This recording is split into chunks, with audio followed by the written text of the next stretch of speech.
रादाब बुथुमगिरि बिथांमोननो धेमाजि जिल्ला दुलाराय बर' फरायसा आफादनि जानानै गिबियावनो मोनाबिलि समाव साबायखर जासिबाय। जों दिनै गगामुग दख'रा बर' फरायसा आफादनि बेन्दोंनि सिङाव थानाय नोलोबारि गोजौ फरायसालि बे फरायसालिनि सिङाव जोंनि मुंख्लं खाम्फा दङ। बे मुंख्लं खाम्फायाव जों दिनै दुलाराय बर' फरायसा आफादनि गायसनगिबि गायसन सान बे गायसन साना दिनै 56थि बोसोर सफैबाय।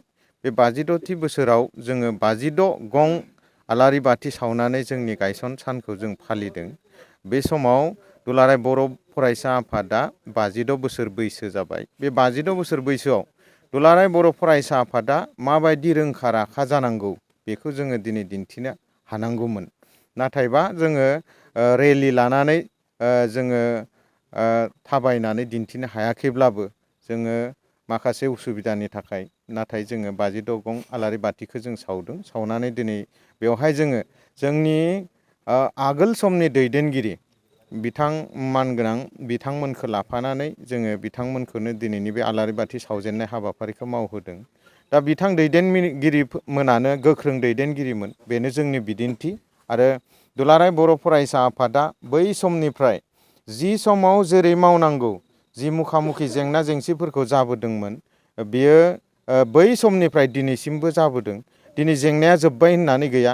दिनैनि जेंनायाबो जोबोद समजों गोरोबनानै बा समजों फैफानाय मोनसे गिदिर जेंना। दिनैनि समाव दुलाराय बर' फरायसा आफादा बांसिनसो सिन्था खालामनानै खामानि मावनो गोनां जादों। मानोना माबा मोनसे मावबा माबा मोनसे गोरोन्थि जादों, बबेखैबा थाखुमानानै थानाय सुथुरफोरा दानि जुगाव मबाइलनि जुग बा कम्पिउटारनि जुग, बेवहाय गुबुन साइडनिफ्राय दुलाराय बर' फरायसा आफादखौ नोजोर होनानै ब्लेम होनो नागिरो। ओंखायनो गोदोनि दिनाव दुलाराय बर' फरायसा आफादा गोबां जेंनाजों दैदेनजादोंमोनब्लाबो दिनैनि दिनावबो जेंनाया जोबाखै। दा ओंखायनो दुलाराय बर' फरायसा आफादा दाबो दानि जुगनि बे ग्लबेलाइजेसन जुगाव गोबां जेंनाजों मुखामुखि जानानै जोङो खामानि मावबाय थानो गोनां जादों। सार, दिनैनि दिनाव जों मोनसे नुथायखौ नुगासिनो दं जे जोंनि गगामुग हालामनि मिमां नोलोबारियाव जिथुनिखि नोलोबारि सेन्टाराव माखासे फोरोंगिरि बिथांमोनानो जे थास जुवा गेलेनायखौ जों नुनो मोनगासिनो दं। बिनि सायाव उन्दै उन्दै गथ'फोरा जे गाज्रि जादों, फोरोंगिरि बिथांमोनानो जुदि जुवाखौ गेलेयोबा उन्दै उन्दै गथ'फोरा गाज्रि लामायाव थांगोनखौ जों नुनो मोनदों। बिनि सायाव मा बुंगोन सारा? जोङो दुलाराय बर' फरायसा आफादनि जानानै जों बेखौनो खावलायगोन। जोङो बेनिखायनो गेजेर गेजेर गामि गामि थांनानै फरायसालि थांनानै जों एवारनेस होबोगासिनो दङ। दा बे एवारनेसखौ बिथांमोना मोननानै नुनानै बुजिनांगोन जे जोङो दिनै सासे फोरोंगिरियानो जुदि जोंनि बे सकफोराव बेबायदि दिन्थियोब्ला, दा जोङो गोरों समाजानो जुदि बेखौ दिन्थियोब्ला माखासे फरायसुला फरायसुलिफोरखौ जोङो माबोरै मोजां लामाजों लाबोनो हानो। ओंखायनो जों खावलायगोन दिनैबो नैबे जोंनि गायसन सान फालिनाय बे जायगानिफ्रायनो जों खावलायगोन जाहाथे बे समनिफ्राय बा दिनैनिफ्राय जोङो खावलायगोन जे बिथांमोना जाहाथे बेबायदि आरोबाव जि गाज्रि नुथाय, जि गथ'फोरनि थाखाय गाज्रि जायो, बेखौ जाहाथे बानाया आरो खालामा। बेबायदि थास बायदि जुवा बेफोरखौ गेलेया, जों बेखौ नैबे जायगानिफ्रायनो खावलायहरदों। आरो जों मोनसे खोथाखौ सोंनांगौ, जिथुनिखि हाबा जाखानाय बिथांमोनाबो जोंनि गगामुग हालामनिफ्राय बांनायनिख्रुइ बांनो हमगासिनो दं। बिनि सायाव आफादा मा हाबाफारि लानो? बेखौथ' जोङो खावलायगासिनो दं। जोङो बड'फा मिसन फर सास्टेनेबल चेन्ज होननाय जोंहा मोनसे मावफारि दङ।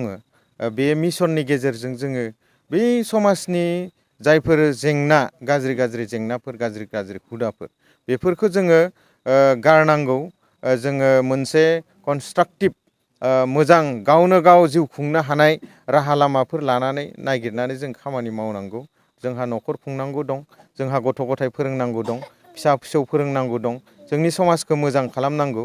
नै बेनि थाखायनो जोङो बड'फा मिसन फर सास्टेनेबल चेन्ज, जायखौ बड'फा गोजोरथियारि सोलायनाय मावथांखि होननानै बुंदों, बे मावथांखिनि गेजेरजों जों गोबां हाबाफारि लानानै फोसावबोदों।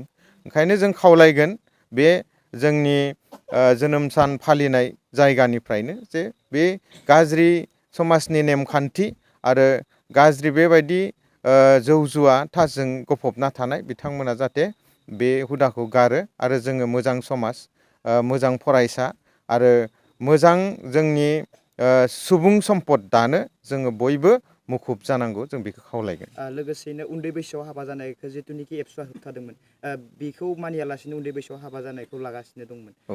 बेनि सायाव दिनै आसाम सरकारा जे बेखौ बन्द' खालामनायखौ गोबां रायजो राजाया दुखु मोनदों, बिनि सायाव मा बुंनो सानो?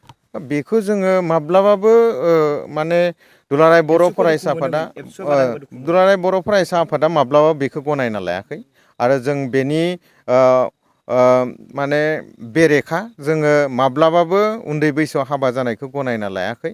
जे गोबां जोंनि आसामनि बिथोरावनो गोबां जिल्लाफोराव जि जायगाफोराव बिब्दि जाथाय जादोंमोन, जों बेखौ केस होनायनि गेजेरजोंब्लाबो फोजोबनानै लाबोदोंमोन। आरो दिनै बे दुलाराय बर' फरायसा आफादा जायखौ थांखि लानानै खामानि मावबोदों, बेखौनो दिनै आसाम सरकाराबो गनायनानै लादों। जों आसाम सरकारखौ थेंक्स होगोन।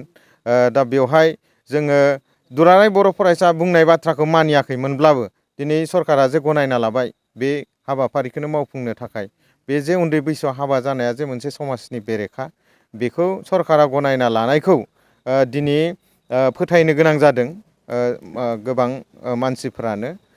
दा बेनिखायनो जोंबो आसाम गभर्नमेन्टखौ साबायखर जासिगोन जे बे उन्दै बैसोआव हाबा जानाय बे जि खान्थि, बे खान्थिखौ बोस्रांनायनि थाखाय आरो बेनि सायाव इनिसियेटिभ लानायनि थाखाय जों आसाम सरकारखौबो साबायखर जासिगोन।